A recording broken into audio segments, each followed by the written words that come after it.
I wish to testify about the Fieldenstein case because it was the most significant trial of the period. It is important not only for the tribunal to understand it, but for the whole German people.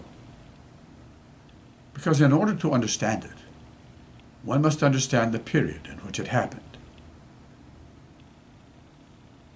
There was a fever over the land, a fever of disgrace, of indignity, of hunger. We had a democracy, yes, but it was torn by elements within. Above all, there was fear.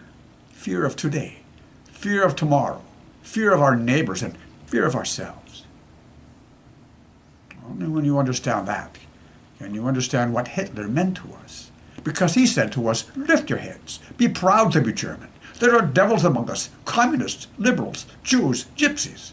Once these devils will be destroyed, your misery will be destroyed. That was the old story of the sacrificial lamb. What about those of us who knew better? We who knew the words were lies, and worse than lies. Why did we sit silent? Why did we take part? Because we loved our country. What difference does it make if a few political extremists lose their rights? What difference does it make if a few racial minorities lose their rights? It is only a passing phase. It is only a stage we are going through. It will be discarded sooner or later. Hitler himself will be discarded sooner or later. The country is in danger. We will march out of the shadows. We will go forward. Forward is the great password. And history tells how well we succeeded, Your Honor. We succeeded beyond our wildest dreams. The very elements of hate and power about Hitler that mesmerized Germany mesmerized the world. We found ourselves with sudden, powerful allies. Things that had been denied to us as a democracy were open to us now. The world said, go ahead, take it, take Sudetenland, take the Rhineland, remilitarize it, take all of Austria, take it.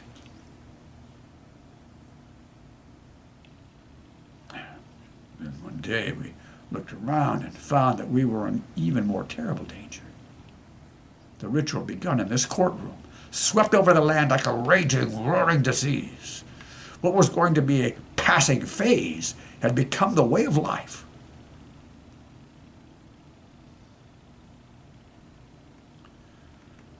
Your Honor, I was content to sit silent during this trial. I was content to tend to my roses. I was even content to let counsel try to save my name. Until I realized that in order to save it, he would have to raise the specter again. We have seen him do it. He has done it here in this courtroom. He has suggested that the Third Reich worked for the benefit of the people. He has suggested that we sterilized men for the welfare of the country. He has suggested that perhaps the old Jew did sleep with a 16-year-old girl after all. Once more, it is being done for the love of country.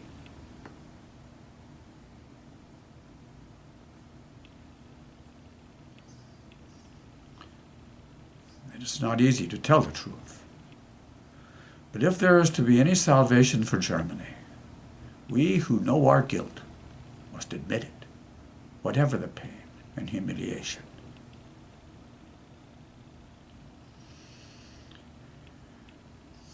I had reached my verdict on the Fieldenstein case before I ever came into the courtroom.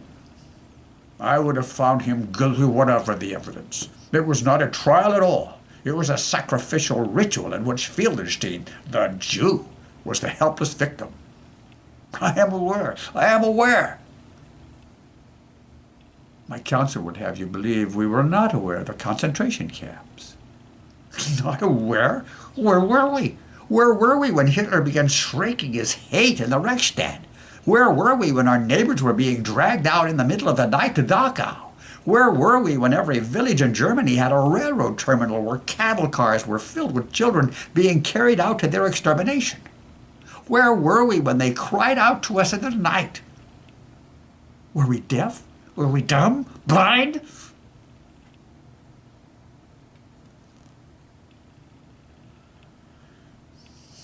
Council says we were not aware of the extermination of millions. He would give you the excuse we were only aware of the extermination of hundreds. Does that make us any less guilty? Maybe we didn't know the details, but if we didn't know, it was because we didn't want to know.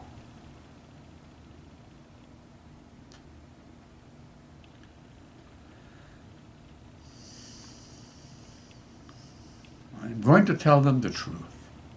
I am going to tell them the truth if the whole world conspires against it. I am going to tell them the truth about their ministry of justice. Werner Lampe, an old man who cries into his Bible now, an old man who profited by the property expropriation of every man he sent to the concentration camp.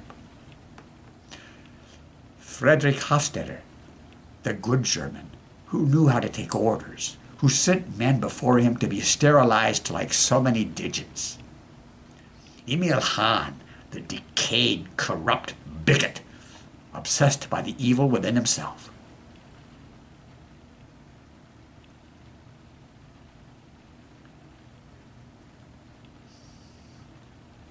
And Ernst Janning, worse than any of them, because he knew what they were, and he went along with them.